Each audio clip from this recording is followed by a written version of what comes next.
You know, it's interesting thinking further. I got myself drifting off here thinking about what I just said and about my overall career. The people that are temperamental or difficult to get along with in general, and again, no names mentioned, but some people have notorious reputations of being difficult to get along with, but they continue to work for the simple reason that they bring money in at the box office, let's say, whatever. I think that was more true in the old days than it is now.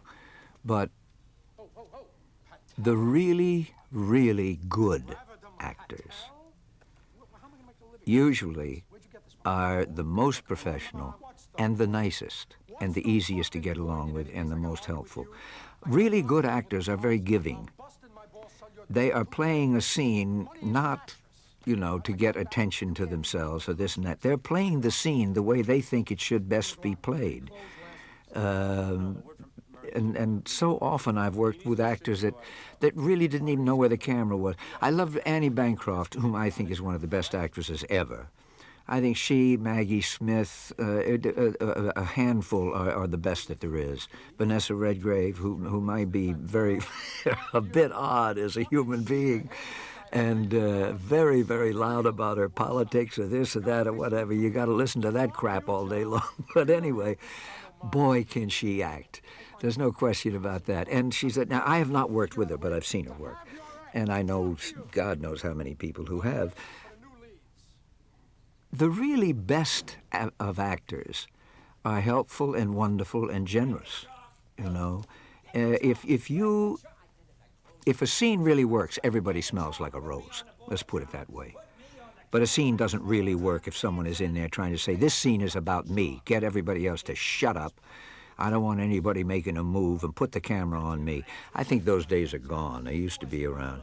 But I remember as a kid when I did, early on, when I did Mr. Roberts, and I was working with Hank Fonda and William Powell and Jimmy Cagney. There is no way you get three actors like that with those tens of years, decades rather, of experience together and stardom and everything else. They were three of the greatest people I have ever met in any medium, in my profession, or in my personal life. And all three, unfortunately, have left us now, but I remained from that picture on close to all three of them. That doesn't often happen in film. You get very, very close, almost incestuous as a family while you're working, and then very often, really because of physical circumstances, one is off doing another film here or other people go there. You remain friends and you had a great experience, but you don't remain that close.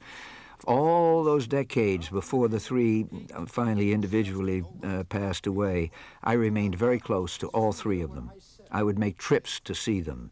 I'd go back east to see the Cagneys, etc. Jimmy was so helpful to me, I cannot tell you, as was Hank. I got very close to Hank, and I admire him.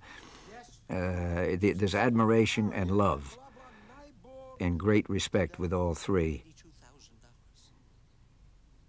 They're typical of what I'm saying, when the really good ones are terrific people, too, and they will only try to help you. Never try to be the big star, etc. They don't need it. They're not insecure. It's the insecure ones that are tough to deal with. It's interesting when I look back, there's only a handful of the dinosaurs like us left in a way. Walter, my dear friend Walter Matthau, and me, and Paul Newman. Oh, who else did we know back then alive? Chuck Heston, Rod Steiger. Gosh, obviously there's more that don't occur to me at the moment, but not too many more that are fortunate enough to still be working, Let's face it, an actor is like a professional athlete. It's a short-lived career if you have a career. That's the biggest problem. I doubt that there has ever been more than 12 or 13% of the membership of the Screen Actors Guild, and you cannot act in the film unless you are a member. I doubt that there's been much more than 10%, really, of the entire membership ever working at the same time. Most actors have to moonlight. A number of films that I've been lucky enough to be in do not just entertain. They enlighten. They make you think. And whether one disagrees or agrees, okay, but at least it made you think, and that's good, where you would not have thought, let's say, had you not seen that particular film or that particular play or television play or read that particular book, seen that painting, read that poem. It's all the same thing. Any really good work of art has a point of view and is provocative in that sense. It will make you think. And there is no such thing as a major work of art or a minor work of art. If it is art on any level, it is going to turn some people off. That's part of the success of it. The very fact that it does. Billy Wilder once said that when he completes the final draft of his script before shooting, that 90% of his work is done. Now, he's the producer, writer, and director. But he basically has always thought of himself as a writer, despite his brilliant direction of so many films. But he has said that on more than one occasion.